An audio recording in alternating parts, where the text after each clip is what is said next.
Move over, Crimson Hunter Exarchs. We're here to restore mankind's air superiority. Hello and welcome back to Auspex Tactics, the strategy-minded 40k channel, where over the last few weeks we've been going through the new Space Marine Codex one unit at a time. Today's review takes us to one of the units that I think has benefited the most from the change to the new Codex, the Stormhawk Interceptor. This is now an air-to-air fighter that does its role very well, and also can help out against ground targets too.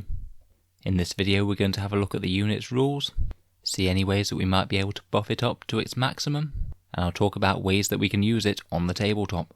In the background, the Stormhawk Interceptors are the Space Marine's air-to-air assets, strike fighters that go in with the brutality of a Space Marine, decimate the enemy air force, and are kept safe from harm with their signature Infernum Halo launchers, which frustrate the best efforts of enemy aircraft to gun them down from the skies. So let's take a look at what these guys can do on the tabletop. Unsurprisingly, the Stormhawk Interceptor is a flyer choice for Codex Space Marines. It has a movement of 20 to 60 inches, ballistic skill of 3 up, weapon skill of 6 up, strength 6, toughness 7, wounds 10, 3 attacks, leadership 8 and a 3 up save. I thought the toughness characteristic of 7 was particularly impressive for this one, as most flyers tend to have a toughness of 6 unless there's something very big like a Storm Raven. At base it's armed with an absolute hurricane of shots, 2 assault cannons, 2 heavy bolters and an Icarus storm cannon, which is the same weapon that's used on the Space Marine Stalker. That base loadout will put you at 159 points for the model, which really isn't too shabby for the amount of firepower it brings, and the fact that it's reasonably hard to take down. Let's talk about its weapon options now. So the Icarus Storm Cannon, the base main gun for the plane, has a 48-inch range, it's a heavy 3, strength 7, AP-1 and damage 2 shot. And when resolving attack from this weapon, you add 1 to the hit roll if the target can fly, that's the fly keyword, not the flyer battlefield roll, and you subtract 1 from the hit roll if the target cannot fly. So particularly good against aircraft or flyers. This can be swapped out for a Las Talon. This will cost you an additional 30 points over the Storm Cannon, putting your flyer's cost up to 189 points. This is essentially a twin Las Cannon with a 24-inch range. 24-inch, heavy 2, strength 9, AP-3 and damage D6. The 24-inch range shouldn't be the biggest deal in the world, as this thing is ridiculously fast and will be wanting to get up close and personal due to those assault cannons that will be wanting to fire all the time. Now this is a significant damage upgrade, but it comes at a fairly significant cost. I think that the two options are both perfectly viable, and I can see the arguments for either keeping the plane cheap with a few more shots, or investing in a serious main weapon to threaten enemy heavies. Moving on, you have the option to swap out the heavy bolters for missiles. You can either take the Skyhammer missile launcher, the same one that we've seen on the Storm Talon, or a Typhoon missile launcher with the standard frag and crack missiles. The Skyhammer missile launcher will cost you an additional 4 points over the heavy bolters, and it's a heavy 3 shot with strength 7, AP-1 and damage D3, 16-inch range, and it has the similar rule to the Storm Cannon where you add 1 to hit rolls against fly units and subtract 1 against ground units.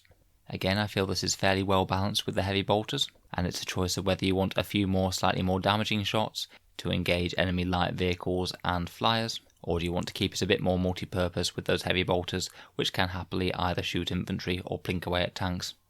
Finally, you have the Typhoon missile launcher, which will cost you 18 points over the heavy bolters. This is a heavy 2 missile launcher that either fires 2 crack missiles or 2 frag missiles, which are found quite commonly throughout the Codex.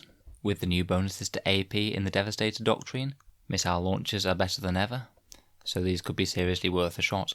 I like the weapon options on the Stormhawk Interceptor, as I feel they all are fairly viable and they really let you tailor your plane to whether you want it to be stronger against infantry and 1 wound models, or whether you want to be able to focus down heavy armour with lethal efficiency.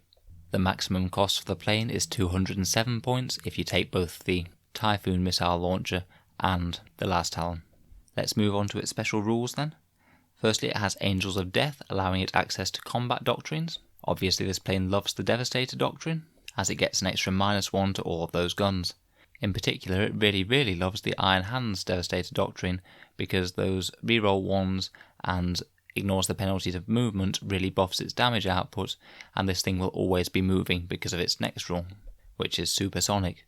Supersonic is the standard flyer rule, that means it essentially has to move greater than 20 inches per turn, and you can only pivot up to 90 degrees before each movement. Unlike the Storm Raven and the Storm Talon, it does not have a hover mode, so this thing has to keep on moving at that speed each turn, and if say your opponent blocks all options for this, or you fly yourself into a corner, then it can fly off the board and that can make it die. It has the Airborne special rule, which means it can only be charged by fly keyword models, and it can only fight in the combat phase against fly keyword models.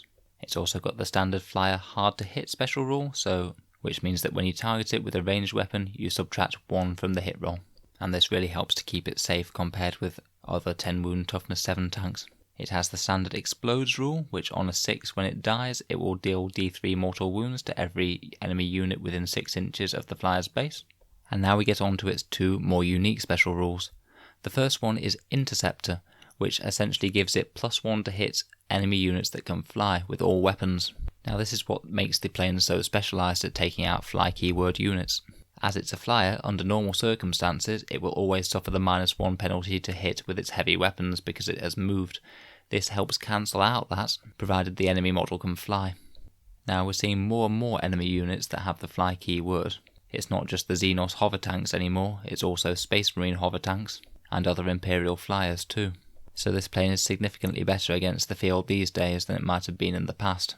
This combines with the Skyhammer missile launcher and the Icarus storm cannon, so under normal circumstances you'll be hitting on 2s against fly keyword units with the storm cannon and the Skyhammer missiles, so that's some very nice accuracy. If you're also playing Iron Hands and using these, then you'll ignore the penalty for moving and shooting heavy weapons, so you'll actually even still hit on 2s even if you're shooting at a flyer that's -1 to hit, which is pretty crazy. This makes these guys very good for dealing with things like the very scary Eldar flyer spam that's out there still, and they're doubly good against Eldar flyers because of this second rule. The Infernum Halo launcher keeps this plane even safer by making other flyers subtract 1 from the hit roll when they target this plane with a ranged weapon, so that stacks with Supersonic. So say for example if you're being targeted by a Repulsor Executioner on the other side of the table, that Repulsor Executioner will be -2 to hit, which is pretty significant in terms of survivability boost. Again, this also helps with fighting other planes. Eldar Crimson Hunters having 2 -1 to hit penalties certainly helps the plane in a straight dogfight against those guys. There really are a remarkable amount of heavy hitters that have the fly keyword, whether it is the Repulsors I mentioned, or Tau Riptides or Hammerheads, most Eldar tanks, Necron Doomsday Arcs, and several more. So again, this will come up in more matchups than you'd expect. So let's have a look at the different builds that we can use to buff this guy up. I kind of have to start with talking about Iron Hands because they have just so many synergies with this guy. 6 up Feel No Pain will on average give you a couple of extra wounds durability, as we talked about yesterday. Not degrading as quickly is certainly great for any vehicle to keep it operational for longer, and better Overwatch might just help out in a pinch against some cheeky Smash Captain trying to jump on your plane and smash it to pieces. We already talked about their Enhanced Devastator doctrine, meaning that they don't suffer the penalty to move and shoot, so they're even hitting ground targets on a 3-up rerolling 1s, which turns the plane from just a monopurpose flyer to pretty strong against virtually anything it shoots at. If you're playing Iron Hands, then it's certainly worth sticking the plane inside any bubbles that you have available, such as Pharos's 5+ invul save and the Ironstone to -1 damage. One of the main drawbacks of this plane is it's fairly fragile for its points cost compared with how many guns it has, so it'll be a priority target for your opponents to eliminate, and thereby any buff to its durability you can give it is definitely worth considering. Ultramarines in Tactical Doctrine can also access the ability to ignore movement penalties when moving and firing heavy weapons as they count as remaining stationary, though obviously their trap to trait doesn't really do anything for him. Raven Guard counting as always being in cover to give a 2-up save to this plane is great. As we said, durability is what we're lacking in this guy. Also Shrike might be able to keep up with them to provide Chapter Master rerolls to an entire squadron of these should you want to. Their +1 to hit and wound characters can also be pretty useful against things like Imperial Knights, and will also help keep them accurate. Salamanders or Master Artisan's successors are also very good, particularly if you take either the Las Cannon or the Typhoon missile launcher. Being able to reroll a couple of those 1s or 2s per unit shooting phase is really handy, and turns those single shots into something significantly more powerful. Finally, Imperial Fists are particularly good for ignoring cover, and if their rumoured trait is to be believed, +1 damage when targeting vehicles with heavy weapons, then this will make this plane by far the heaviest hitting version you could possibly want to take out any enemy flyers. Damage to assault cannons and heavy bolters are just absolutely amazing, and means that you can skimp on paying for those expensive anti-tank weapons, as the assault cannons and heavy bolters will do just as well. In terms of character buffs, not that much is going to be able to keep up with the Stormhawk for more than one turn or two. Shrike is a perfectly good option in the Raven Guard because he can move 14 inches in advance, so he could keep up with the minimum movement of the Stormhawks. The Iron Hands characters are particularly good just for their first turn durability buff, which is an important turn as you really don't want to lose the Stormhawk before it actually gets to shoot all of its many guns. Other than that, I wouldn't be too concerned about trying to buff this guy up. If you did start him back somewhere at the back of the board, he might be able to fly into a Chapter Master or Captain's reroll aura if you position one fairly centrally, however, so that's an option.